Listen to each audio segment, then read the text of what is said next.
driving at night. She did her best to avoid it. Short trips to the store, if she just realized she ran out of tampons or had nothing for dinner after getting home. That sort of thing happened every now and then, but she did her best not to go out after dark unless someone was coming to pick her up.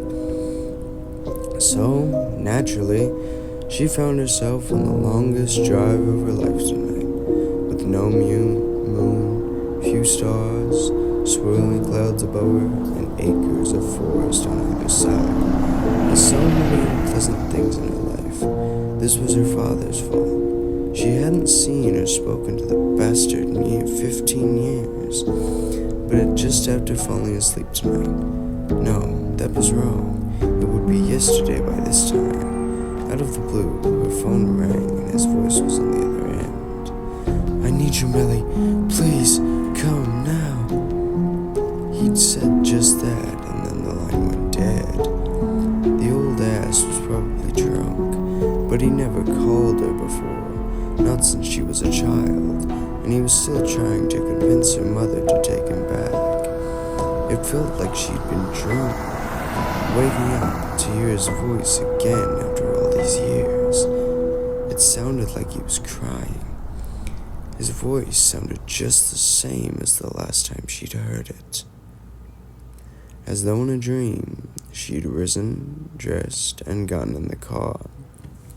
She was well out of town and halfway to his old place before realizing that she had no way of knowing if he even still lived there.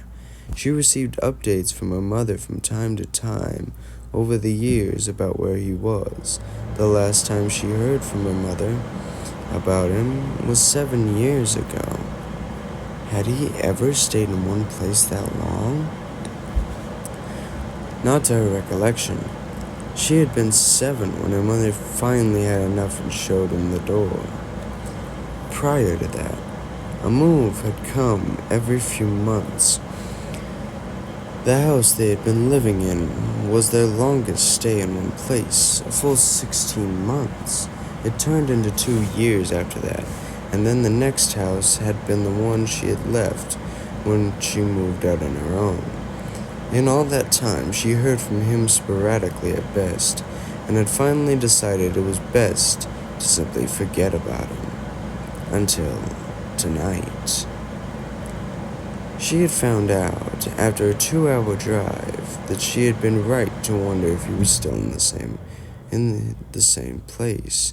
His last known address was a sketchy apartment in a low-income area of the town she had grown up in. Had he been number 24 or number 42? Maybe he was 14. It definitely had a 4. It didn't matter.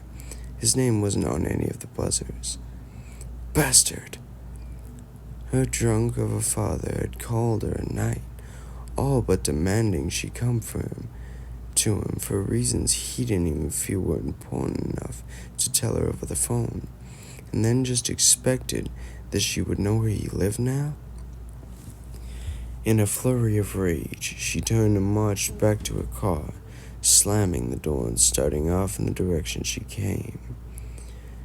She was so angry she didn't even look where she was going and missed her turn off.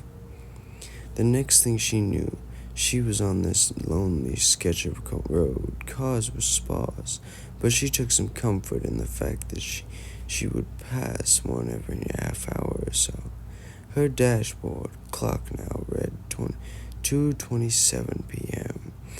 She had been driving for more than 5 hours since leaving her house at night. Every 5 minutes or so, she checked her cell phone. Ever since realizing she was lost, she had checked her phone and found no bars at all.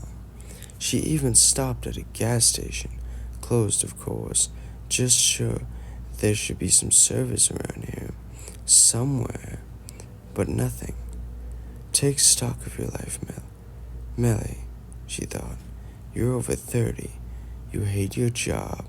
You and your mother don't get along.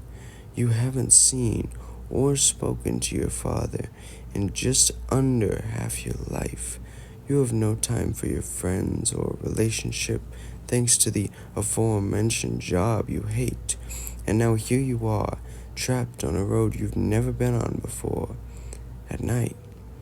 And you can't even so much as call AMA, let alone check Google Maps. Smart lady you are. She briefly considered stopping and flagging down the next car that passed. She quickly realized the futility of that plan. Any car on this road would also have no service, so there was nothing for it. She'd have to drive until she saw a house.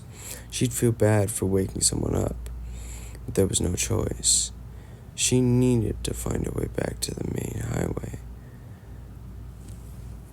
But so far, all that she could see on either side was trees. Mile after mile of trees, no light shining through the boughs, no sign that anyone had ever been here before, except that there was a road, and people were obviously still driving on it. There weren't any road signs other than the mile markers. Had she really found the middle of nowhere? She was just in the middle of this thought when her headlights illuminated something just up the road, a square wooden sign, obviously made by someone other than the government. This wasn't a gas, food, lodging sign, or a mile marker, or a distance to sign. This looked like the kind of signs advertising a private business was nearby. She slowed down to read it.